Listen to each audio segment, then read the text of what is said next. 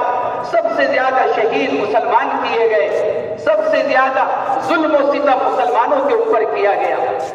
اللہ رب العزت نے اپنے فضل و کرم سے 1947 میں ہمارے ملک کو آزاد کیا، اور آج الحمدللہ ہم اپنے اکابر، اپنے علماء کی قربانیوں کی بدولت ایک آزاد ملک کے اندر رہ رہے ہیں. اور دستور کے مطابق جو ہندوستان کا ملک کا جو دستور ہے اس کے مطابق یہاں رہنے والے ہر شخص کو، یہاں رہنے والے ہر انسان کو، چاہے وہ کسی بھی مذہب سے تعلق رکھتا ہو، ہر ایک کو مذہبی آزادی اور شخصی آزادی دستیاب ہے اور اس کو حاصل ہے. میرے دوستوں، بزرگوں اور بھائیوں، ضرورت اس بات کی ہے ہم خود بھی اپنے علماء اور مسلمانوں کی قربانیوں سے واقف ہوں. ہم خود اپنے علماء کی قربانیوں کو نہیں جانتے، ہمیں خود یہ معلوم نہیں کہ ہمارے اکابر نے اس ملک کی آزادی کے لیے کیا قربانیاں دی ہیں، مسلمانوں نے کیا قربانیاں دی ہیں، ہم خود نہیں جانتے. اس لیے ضرورت اس بات کی ہے ہم میں سے ہر ایک اپنے علماء اور اکابر کی قربانیوں کو پڑھے، ان کو سنے اور مثبت انداز میں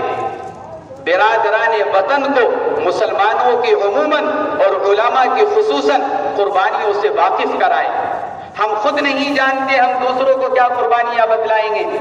اس لیے ہم خود بھی قربانیوں کو جانیں اور برادران وطن کو بھی مثبت انداز میں مسلمانوں کی قربانیوں سے آگاہ کیا جائے، بالخصوص علماء کی قربانیوں سے آگاہ کیا جائے. ان کو بتلایا جائے کہ اس ملک کی آزادی میں، اس ملک کے خمیر میں حضرات علماء کرام کا خون لگا ہوا ہے، پسینہ نہیں خون لگا ہوا ہے. اور بعض حضرات نے لکھا ہے اگر سچائی کے ساتھ، اگر اس ملک کی مٹی کو کھود کر دیکھا جائے تو اس ملک کی مٹی کے نیچے سے مسلمانوں کا اتنا خون نکلے گا کہ مسلمانوں کو غدار کہنے والے، مسلمانوں کو دہشت گرد قرار دینے والے اس خون کے اندر ڈوب کر رہ جائیں. اتنا خون مسلمانوں کا اور علماء کا اس ملک کی آزادی کے لیے بہا ہے. ہمارے یہ مدارس جن کو ہمارے اکابر نے اس ملک کی آزادی کے مراکز کے طور پر استعمال کیا اور مسلمانوں کو مذہبی تعلیم دینے کے طور پر استعمال کیا، یہ ہمارے مدارس اسلامی تعلیم کے مراکز ہیں، قائم کیے گئے ملک کی آزادی کی غرض سے، قائم کیے گئے مسلمانوں کو دینی تعلیم دینے کی غرض سے. ایک غرض اور ایک مقصد پورا ہوا، وہ ملک کی آزادی کا تھا. دوسرا مقصد یہ کہ ان مدارس کے ذریعے سے مذہبی تعلیم دے کر، ایک اچھی اور اسلامی تعلیم دے کر ہر ایک مسلمان کو سچا پکا مسلمان بنایا جائے اور اس کو ایک اچھا شہری بننے کی تربیت دی جائے. اس لیے ہمارے یہ مدارس دہشت گردی کے اڈے نہیں، بلکہ ہمارے یہ مدارس اسلامی تربیت گاہیں ہیں، تعلیم گاہیں ہیں. یہ وہ مراکز ہیں جہاں پڑھنے والے طلبہ ایک اچھے شہری بنتے ہیں، جہاں پڑھنے والے طلبہ ایک اچھے وطنی بنتے ہیں، جہاں پڑھنے والے طلبہ ایک سچے پکے مسلمان بن کر نکلتے ہیں، جس کی وجہ سے ہمارا یہ ملک ترقی کی طرف چل رہا ہے. اللہ رب العزت ہمارے ان اکابر اور ہمارے ان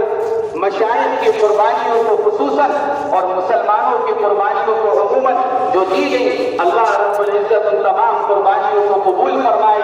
ہم سب کی طرف سے ان کو جزائے خیر مرحمت فرمائے اور ہمیں اس ملک کی مزید ترقی کے لیے فکر کرنے کی، محنت کرنے کی اور کوششیں کرنے کی توفیق مرحمت فرمائے.